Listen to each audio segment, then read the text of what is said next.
Saudara-saudara sebangsa dan setanah air, saya masih mau bicara tentang nyamuk Walbochia karena nampaknya sudah menjadi polemik sangat luas di masyarakat. Dan pada kesempatan ini saya ucapkan terima kasih yang sebanyak-banyaknya bagi semuanya yang sudah peduli dengan masalah nyamuk Walbochia ini. Di sini saya hanya ingin menerangkan mengapa saya ketengahkan tentang nyamuk Walbochia ini. Nyamuk Walbochia ditemukan oleh orang Australia pada tahun 2011. Nampaknya hal ini kemudian ada peneliti dari Indonesia yang tertarik. Ya kemudian dia bekerja sama dengan World Mosquito Program, WMP, dan semua orang tahu WMP itu penyandang dananya adalah Bill Gates. Nah, WMP kemudian peneliti dari Indonesia ingin mengelaborasi bagaimana kalau temuan Walbochia itu diuji klinikan di Indonesia, karena Indonesia kan banyak demam berdarah begitu kan. Nah,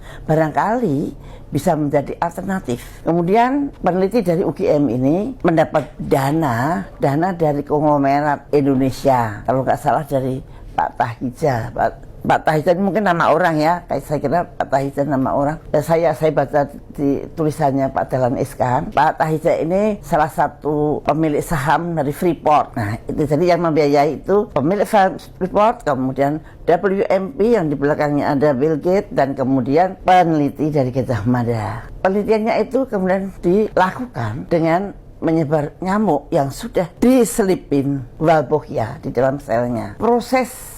Nah ini dia prosesnya apa sih menyelipkan bakteri Walbochia itu pada nyamuk. Nah, WMP mempunyai dua program rekayasa genetika yang satunya dengan GMO. Indonesia tidak dapat yang model GMO, itu Malaysia yang dapat. Yang satunya lagi model Gene Drive. Gene Drive itu menyelipkan bakteri Walbochia ini pada sel nyamuk, dan kemudian mengharapkan nanti itu bisa diturunkan. Jadi kan tadinya nyamuk laki-laki dikasih Walbochia, kalau nanti dia kawin dengan nyamuk perempuan yang biasanya membawa virus demam berdarah, nanti ini akan terpengaruh sehingga tidak bisa membawa virus demam berdarah begitu kan. Dan nanti kalau bertelur diharapkan telur itu juga mengandung Walbochia. Nah, proses ini sebenarnya adalah genetical engineering yang berproses secara alami. Jadi tidak full banget, tidak, tapi namanya tetap rekayasa genetika. Kalau saya nggak salah dengar tuh ada dokter muda yang menerangkan mana ada rekayasa genetika, Anda coba buka buku. Nah, itu rekayasa genetika yang dilakukan ada dua. Satu dengan GMO, tapi kita nggak dapat yang GMO. Yang Indonesia dapat yang Walbochia, diselipin Walbochia. Nah, itu namanya genetical engineering. Gene drive ini sedang berkembang banget dan efeknya nanti banyak. Nah, sekarang saya lanjutkan yang tadi. Jadi peneliti tersebut akhirnya menemukan bahwa nyamuk itu yang dia nyebarin nyamuk yang diberikan Walbochia di Yogyakarta, itu daerah Sleman, Bantul, dan Yogyakarta. Itu kira-kira pada tahun 2017 sampai 2020. Hasilnya luar biasa, menurunkan angka demam berdarah 77% di lapangan dan 86% di rumah sakit. That's it. Itu hasilnya. Tapi saya nggak tahu apakah si peneliti membandingkan dengan pencegahan konvensional, apakah dia hanya menyebarkan dan kemudian menghitung jumlah demam berdarah. Saya tidak terlalu ngerti. Yang jelas memang hasilnya ada seperti itu. Kemudian dipublikasi di New England Journal of Medicine dan itu dianggap valid. Sampai di situ it's okay. Profesor Uut dan kemudian menjadi profesor kan, hasil penelitiannya itu oke saja. Tidak ada masalah sampai di situ.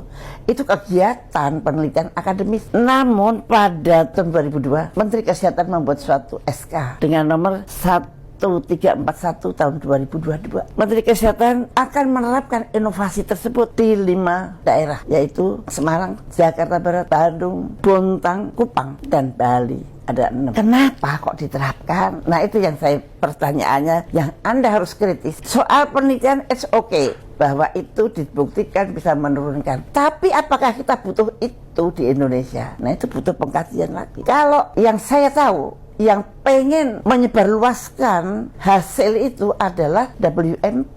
Itu programnya World Mosquito Program. Dia kepengen menyebarkan hasil penelitian itu kemana-mana. Apakah Indonesia perlu? Satu, selama ini tidak ada itu berita yang demam berdarah melonjak, itu nggak ada. Dan kemudian ada beritakah rumah sakit membludak kayak zaman saya jadi menteri tahun 2007, demam berdarah luar biasa. Tahun 2002 2003 it's okay. Program-program Kemenkes berjalan dengan sangat bagus. Apakah itu PSN, apakah itu 3M. PSN itu pembersihan sarang nyamuk, 3M menguras, menutup dan mengubur. Kemudian jumantik, kemudian abatisasi. Kalau itu dijalankan dengan baik, saya kira mungkin bisa-bisa demam berdarah sangat minimal. Nah, pada tahun-tahun ini demam berdarah tidak menjadi berita yang mengejutkan. Nah, mengapa kita mesti memanggil nyamuk-nyamuk itu untuk mengendalikan demam berdarah? Demam berdarah toh sudah terkendali dengan programnya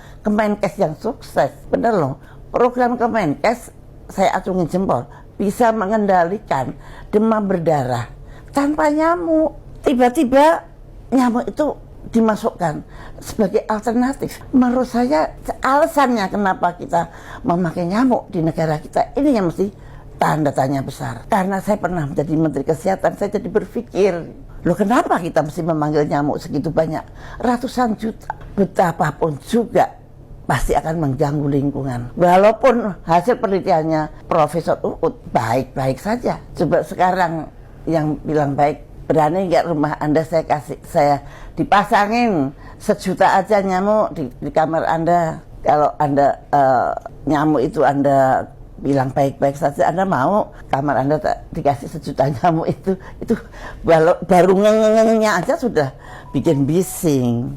Makanya ini yang perlu dipikirkan para pemegang